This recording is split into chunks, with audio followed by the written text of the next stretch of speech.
Welcome to Clearview Today with Dr. Shah, the daily show that engages mind and heart for the gospel of Jesus Christ.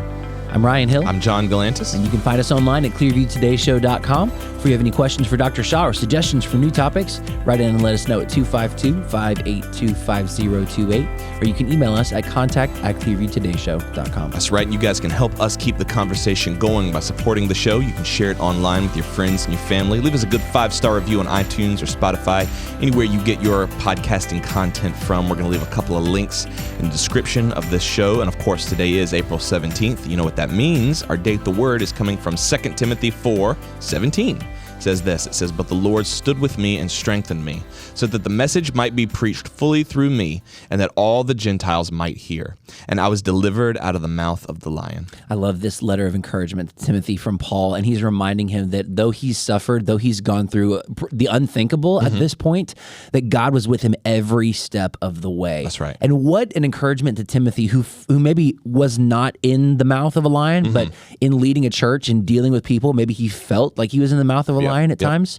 And just as God stood with Paul, God stood with Timothy, and God stands with us in suffering as well. You know, one of the things that we worked on as a team that I really, I was kind of jealous a little bit, but I'm really just glad I got to be part of it, was Dr. Shah, David, and Ryan filmed a documentary that tracked Paul's second missionary journey across Greece. And when I read verses like this, I can't help but think, I got to write the scripts for those documentaries, or for all those minisodes that we filmed. But I guess what I'm saying is that was a huge theme, and what Paul is saying here in 2 Timothy kind of mirrors that missionary journey and the language that he used, the Lord standing with him, strengthening him, because his whole purpose was that all the Gentiles of Greece and Macedonia would hear the message. Yeah, I'm glad you said that. So it's not just that Paul gets through the suffering and just makes it to the other side. It's so that the gospel goes forth and the Gentiles might hear. There's a purpose in our suffering. It's to connect us with the mission of God. That's exactly right. And we want to remind you guys, if you like these Date the Word verses, every single episode is brought to you in part by the Date the Word app. You can download it for free on iPhone and Android right this moment. I know. I'm sorry to cut you off. No, you're fine. You had something else to say. Your hands? No, your hands are purple. They are purple. What is that? You look like Thanos. Today is Wednesday. Or you look like you strangled Barney the dinosaur. But I wanted to strangle somebody this morning. Today I have a bonus gripe. Not a grape, because it looks like I have You have crushed a grape. grapes, right? A gripe. So gripe, that's our Tuesday segment. I know. But I got the gripe is ready for the harvest. Wednesday gripe. The gripe's ready for the harvest, and you got to harvest it when it's ready. I'm going to allow it. Welcome to the grapevine. Boing. Here's my gripe, okay? In Awana, we have various dress-up nights. Yeah, the kids love it. Yeah, it's a good time. Awana, if you don't know, is a children's program that we do here at Clearview Church. Sure. Dress-up night. Kids get extra points for dressing up. It's a fun time. A great time to have by all. Love it.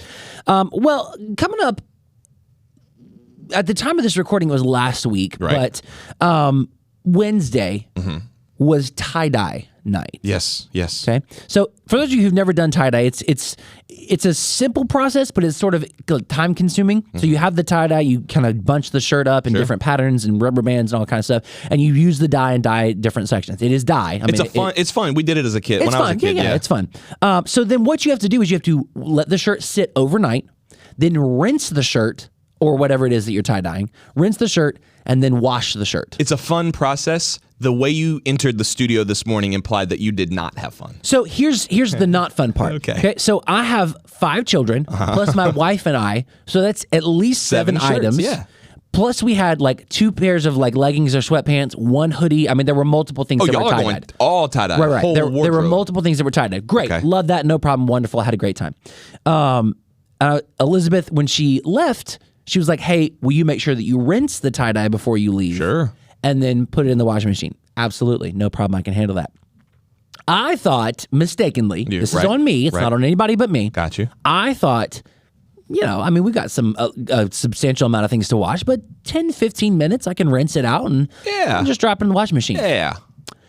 Boy, was I wrong. What happened? I was washing clothes because you have to rinse it until like the water runs clear. Right. I was rinsing shirts and hoodies and pants over the sink for 45 minutes. Why? Did it just not work the way you thought? No, it just took that long. I just didn't expect it to take that long to get all the excess dye so out you of the... didn't do something wrong. No, I just miscalculated the time. Okay. I made an error, but my gripe is... Why does it take so long to rinse tie-dye out of a shirt? Why in the world? It's 2024. Why does it take that long? I thought you made a mistake that made it take long. No, the only mistake I made was miscalculating the time. It was an error completely on my part. I am totally to blame, but I was still going to gripe about it. And it's one of those gripes too, because it was like, hey, we're gonna meet early this morning to record. Let's all be there at 9. Yep. And it's like the studio's set up, lights are on, cameras are rolling. He's I was like, no problem, rinsing.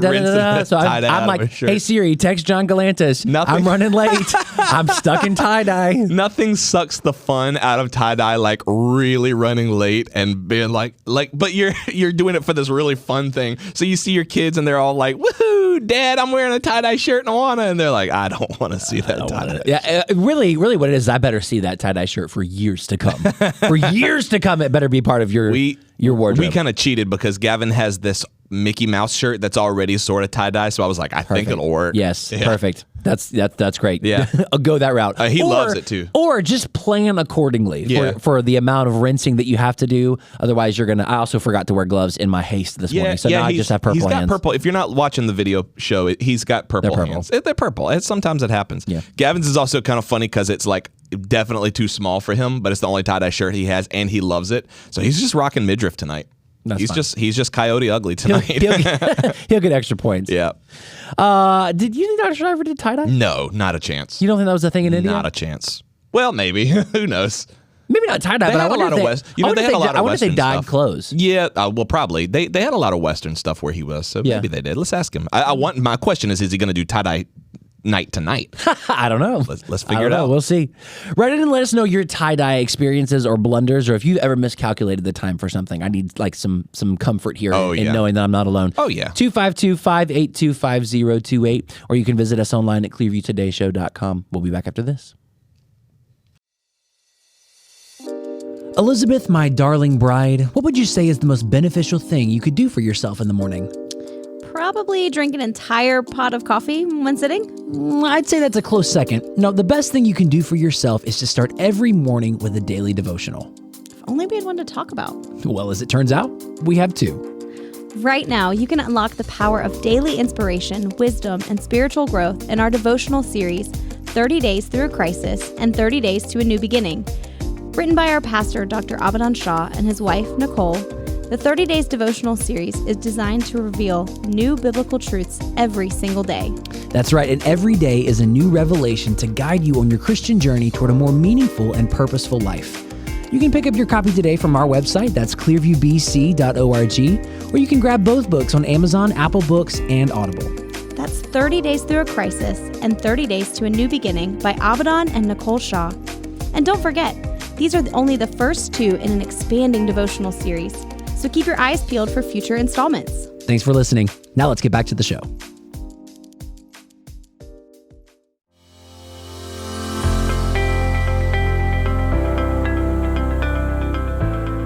Welcome back to Clearview Today with Dr. Abadan Shah, the daily show that engages mind and heart for the gospel of Jesus Christ. You can visit us online at clearviewtodayshow.com, or if you have any questions or suggestions for new topics, send us a text at 252-582-5028. That's right, and we are here in the Clearview Today studio with Dr. Abadan Shah, who is a PhD in New Testament textual criticism, professor at Carolina University, author, full-time pastor, the host of today's show, Tie-Dye King, maybe? Tie-Dye Extraordinaire. Tie-Dye Legend. If there's one thing, we get people right into the show all the time. They say, if there's one thing we know about Dr. Abadan Shah. What did you call me? Abadan Shah. They started to run together. Look, when you start to talk fast on the radio, man, sometimes your lips get ahead of you. Abadan Shah. What I do? You eliminated several letters from that sentence and just compressed the words together. This is a 30-minute show, man. We got to roll. Dr. Shah, tonight is tie-dye night. Is this something that you plan on taking part in tonight? No. Not going to happen. No. I'm no hippie. No, I'm just kidding. Did you partake in tie-dye the first go-round in our culture? I had a tie-dye shirt. Okay. But I did not like That was make the it or 70s, anything. though. Okay. That was was tie-dye around when you came to America? Was it around in India? No, but see, when I came to America, there was sort of a revival of tie-dye. Really? In the Yeah. 90s? Mm-hmm. Okay. Yeah, there was. And I saw guys wearing a tie-dye shirt. But that wasn't your bag. I wore one. I had one, but it was never like, and I didn't wear T-shirts at the time. Right. I've never been a T-shirt guy. Even when you were young, like coming to America, you didn't wear one? Well, I guess because you wear a school uniform to school. Well, it's not just that. You just don't wear. Nowadays, kids in India or teenagers wear T-shirts. Growing up, we never did. Okay. Yeah. We were just collared shirts? Collared like polos? shirts. Yeah. Polos, some, but really button-down Like a collared shirt. Yeah. Okay. We always wore like that. Wow. Yeah. It's just a different culture. Oh, well, I was going to ask, is that because you guys grew up Christian, or was it because No. just boys in India, that's what they wore? That's what they wear. Wow. And even to this day, these are far more prevalent than polos or whatever, because most of the time these kind of clothes are handmade. Okay. Okay, I mean they're stitched. Doesn't mean that they're like Savile Row or German Street Right. in London stitched very well. What I mean is, you have tailors down in neighborhoods and they'll make it for you. And so most people wear collared shirts. No tie-dye shirts happening. No. I did wear one time. I went with my dad to buy some clothes, and I liked this one shirt. It was it was like the snap buttons on it. Ooh, okay. And had like an elastic thing over here, so it was like kind of really tight. Yeah. So like how it kind of hugs you, but it was kind of really loose and all that. It's kind of like the style back in the mid to late 80s. Right. My mom didn't like it. Really? Yeah, she's like, that looks so worldly. I was like, She said that looked yeah, worldly. yeah. I was like, huh. Because it didn't have just the buttons? It didn't have. It was not like this. So the shirt was fine, but the buttons were No, it was not a shirt. It was a shirt. Was also had this this elastic thing. So it was like that. Oh, yeah. I got you. You know, have you seen? Y'all know what I'm talking about, I right? think I think so. I think I do. I'm not sure if I have the exact right picture in my head. I mean, like a sweatshirt. How is it's has elastic? on the, okay, yeah, the Yeah. bands. So it wasn't Yeah. loose. It wasn't loose. It was like tight here, and then it was loose up here. Because you wanted to show off your muscular forearms. I don't even think that I was doing it. It was just it's like kind of like I don't know, stylish shirt. Yeah, But Miss Edith not said not happening. for mom. No, Miss Edith did not like it. She was not on Every board. time I would wear that, she's like, so worldly looking. How did was your dad okay with it? He didn't care. It It was is like, cool. it just doesn't, it doesn't look well put together. Yeah, And I wore that for a while. Yeah. I look cool, but Yeah, I it was bet. just, even this, it was odd. yeah. Very cool. It's funny. There's always that element of moms like, I wish you would change. I wish that. Yeah, that's just not don't wear looking that. good. That's just not, that looks like a tug. I guess she That's said it funny. looks like a thug. That's funny. Some things never change, man. Moms all across the Yeah. world, they got the same mind. Like if you were walking around, what would it be in our context if you wore that at your age? That would be like, no, please don't wear that. Oh yeah, the big, huge, baggy hoodies and baggy jeans. Yep. Yes, Yeah, that was would what I be wore. the thing for me. That would be the thing here. Yeah. If your mom saw that, it was like, why? You look like? Are you like to be like a gangster? Yeah. You know. Yep. That's what it Yeah. was. You look like a bum. I had Yeah. one. I had a brown tap out hoodie that was like 3X, and I But was they didn't mind if I wore jeans with patches on it. no problem there. No problem there. But wearing this one shirt, That shirt was right Yeah. out. yeah, and it was not tie dyed. Yeah. It had like stripe. I remember that was striped. It had this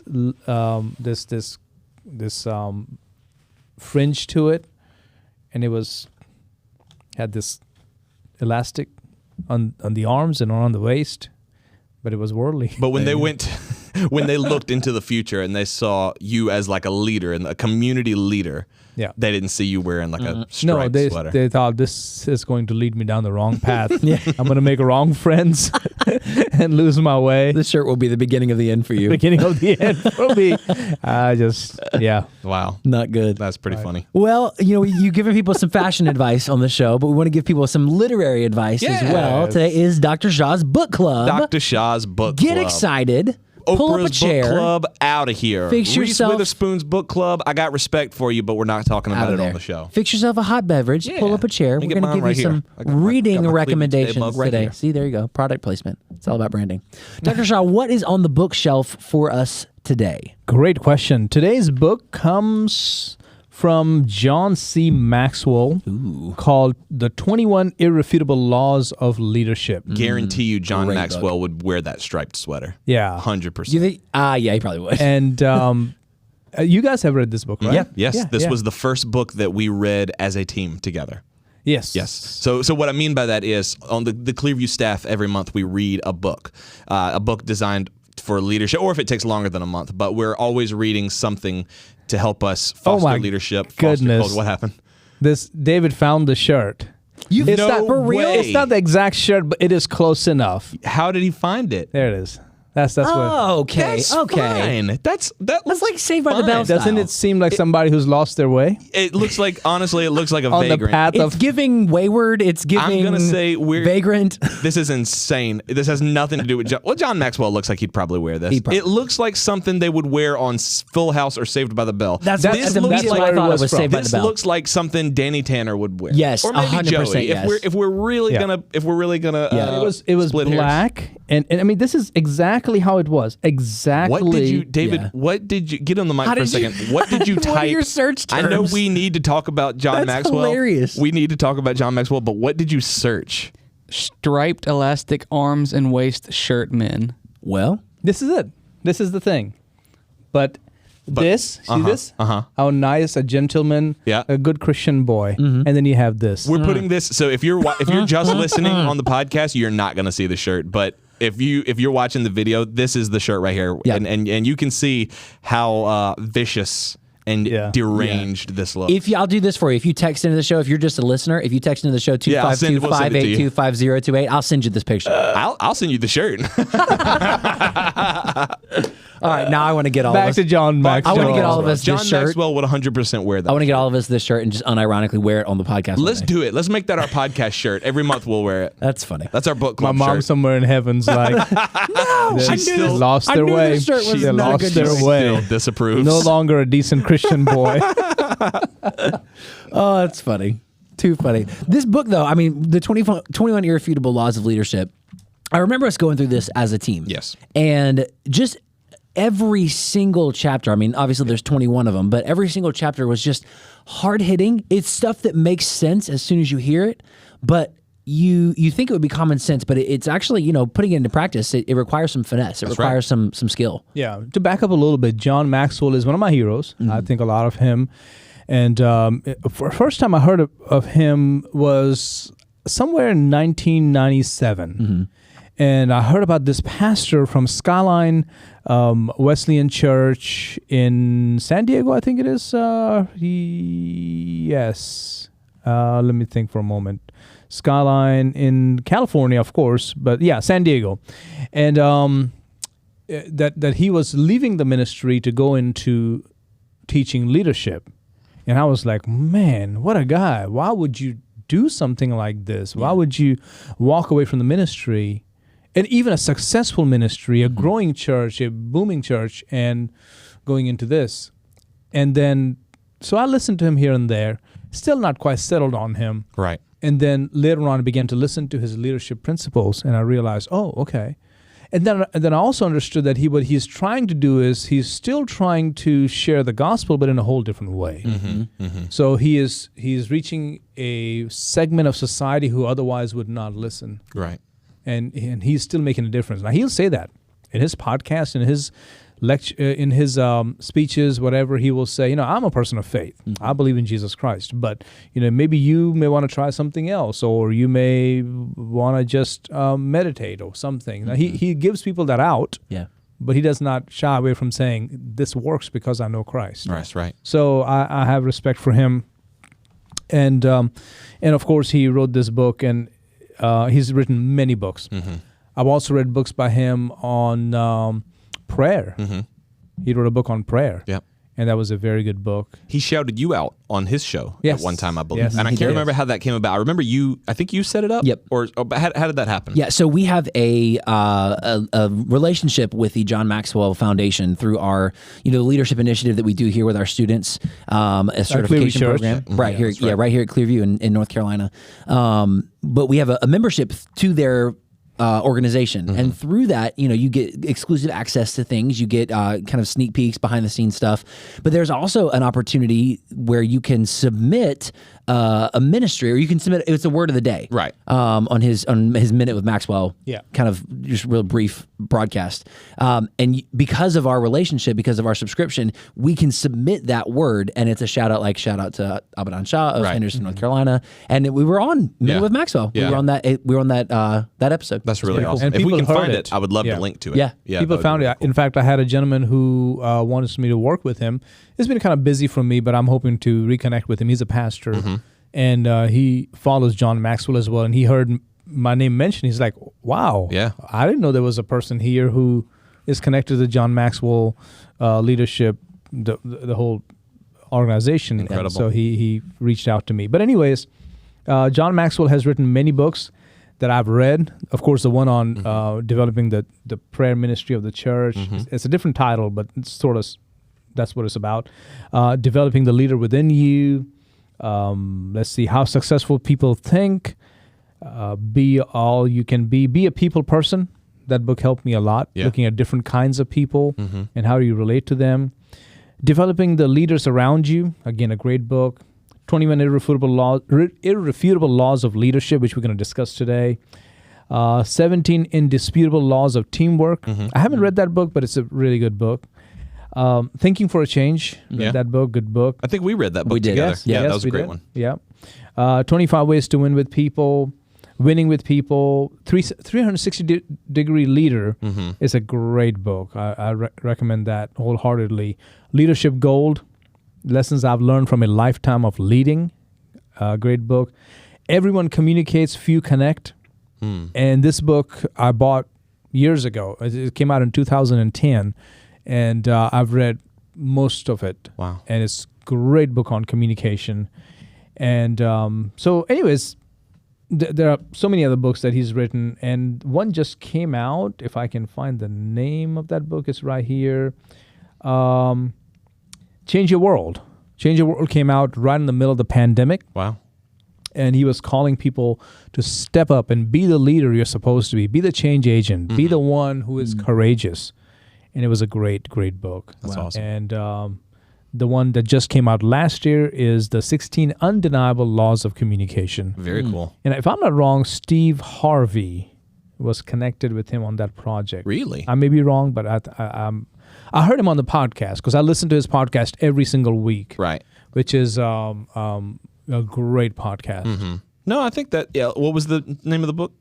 It is the 16 Undeniable Laws of Communication. Yeah, so they did a podcast together, Elevate Your Communication. Okay, and it's So- Steve Harvey, right? Yep, Steve Harvey. Yep. Let me check. Yep, there's the mustache. There it is. Yeah. That's him. Yeah, undeniable. That's him. Very cool. Yeah, great show. Steve Harvey, also claims to be a person of faith. So they kind of collaborated on this project. But anyways, going back to this book, there's so much in this book that I can talk about, but let's just look at the first one, which is the law of the lid. Leadership ability determines a person's level of effectiveness.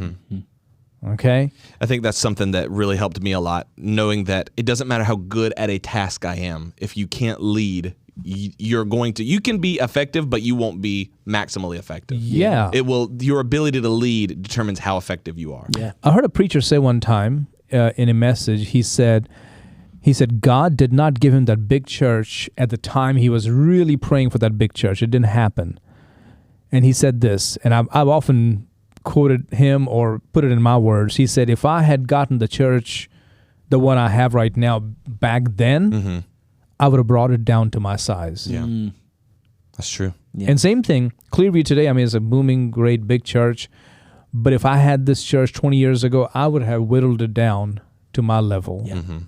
I think that's tough for people Very who are tough. that's Yeah. tough for people who are like, when you're there, it's like easy to acknowledge, but when you're here and you're like, I'm not ready for what I desperately want, that's a hard pill. Yeah, That's a hard pill to That's swallow. something we've talked about too. We're not saying don't dream, don't have a vision, don't have a big hope for the future. Right. Set those goals high. Set those goals, far out and big and sensational. But the prayer is not God give me that. Is God make me ready for that. Make me able to handle that. It's also a generational thing too, because I don't think, I mean, I'm not you specifically, but like I didn't grow up hearing you have to work hard for what you want. I grew up hearing like you can have what you want in life. You're special. Yeah. You can Yeah, have you can be whatever you wanna be. You can do anything Yeah. you want to do and be anything you want to be. So it's like I want to lead worship for a 2,000 member church. So to hear, hey, you're not ready at 21 years old, you're not ready for that. Yeah. That stings. Yeah, it hurts. And now at 32, it's like, well, of course, yeah, that makes perfect sense. But back then, that was tough to hear. Yeah, because you're seeing people successful who are young, and your mind says, why them, not me? Yep. Yep. What are they doing that I'm not doing? Oh, yeah, I can dress like them.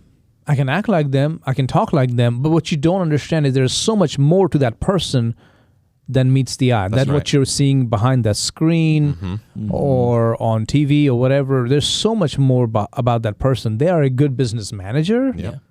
Now, I may not agree with that person's theology, okay?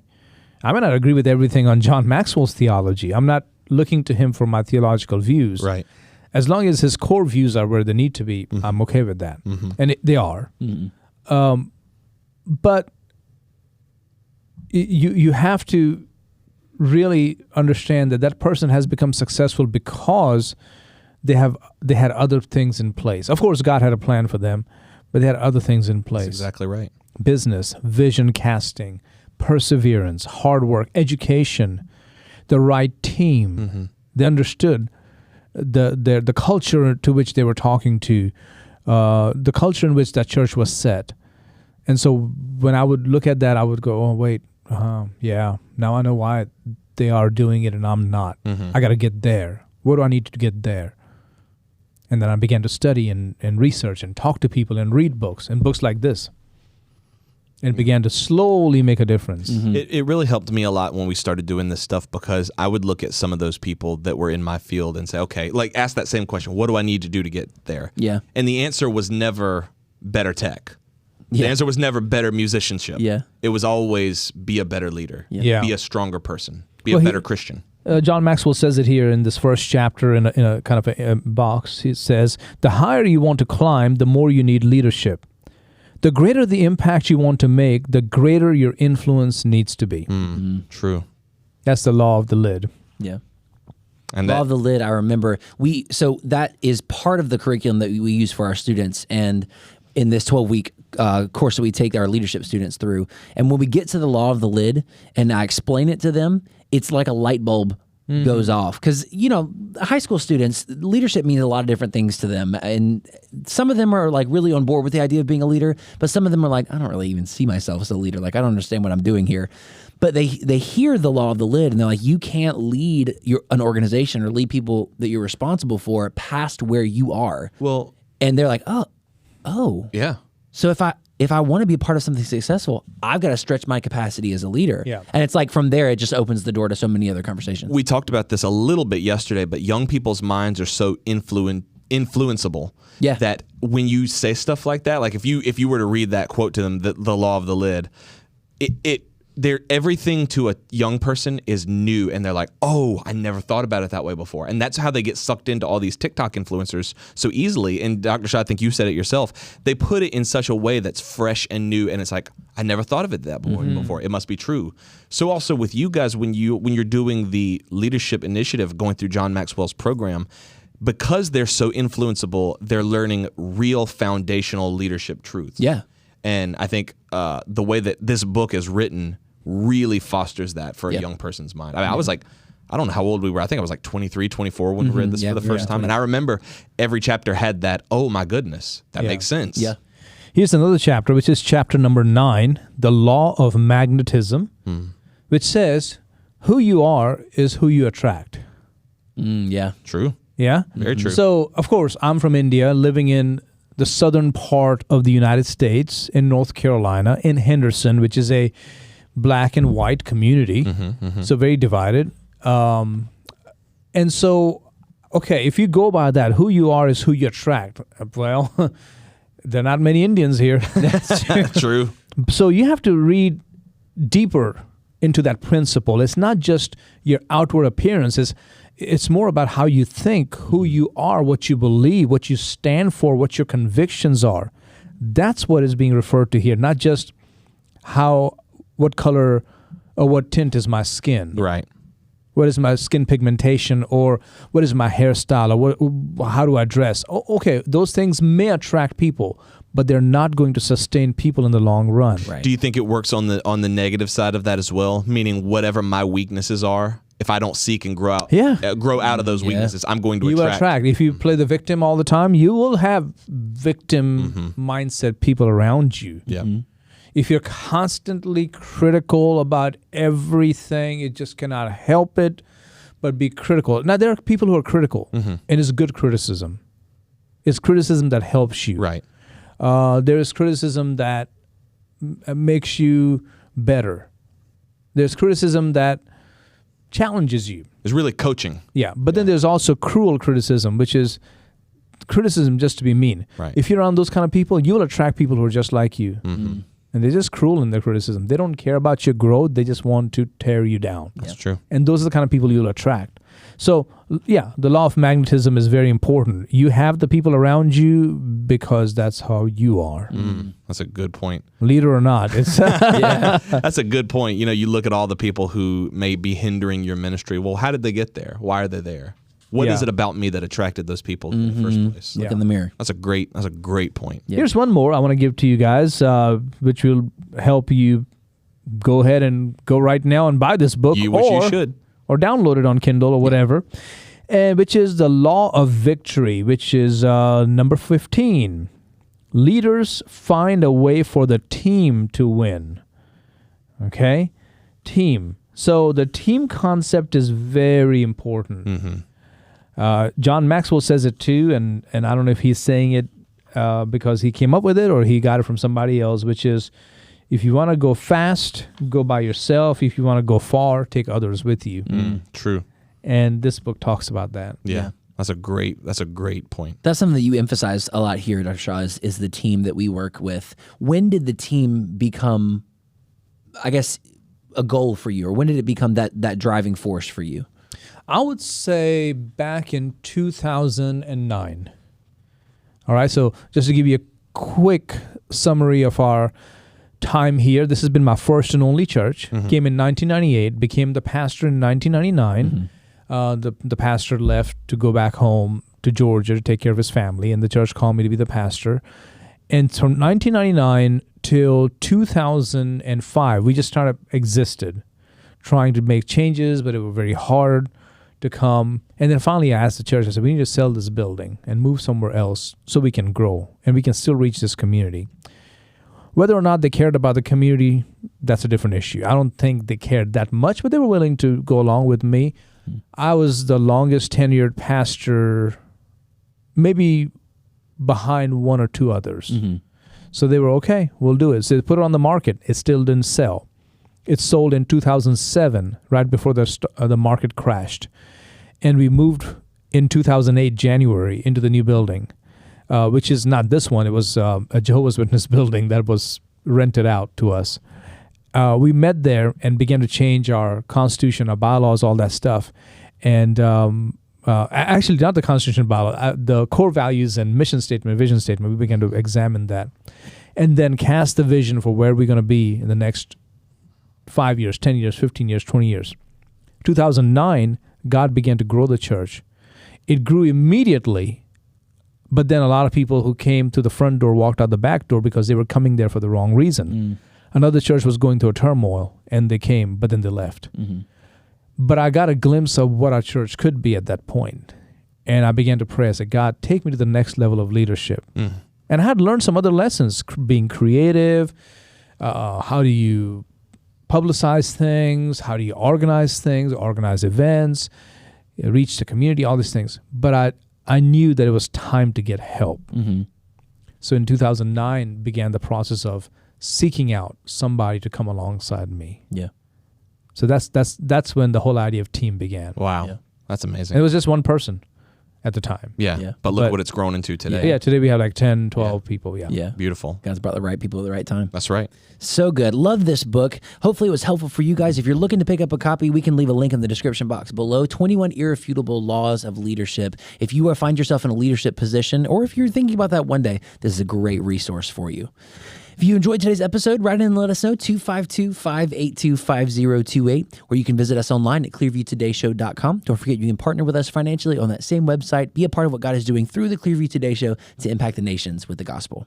John, what's coming up tomorrow? Talking about an undeniable reality of the Christian faith, and that is doubt. You know, I don't know if you guys know this, but we've had at least 10 or 11 people write in the last year asking us to talk about doubt. People feel bad for doubting God. Yeah. People don't know if it's a sin or not to doubt. They point to doubting Thomas. They point to all sorts of people in the Bible who doubted. So we're going to talk about that. How do you have doubt, or how do you reconcile doubt in your Christian faith? Yeah, make sure you guys are here. We love you guys. We'll see you tomorrow on Clearview Today.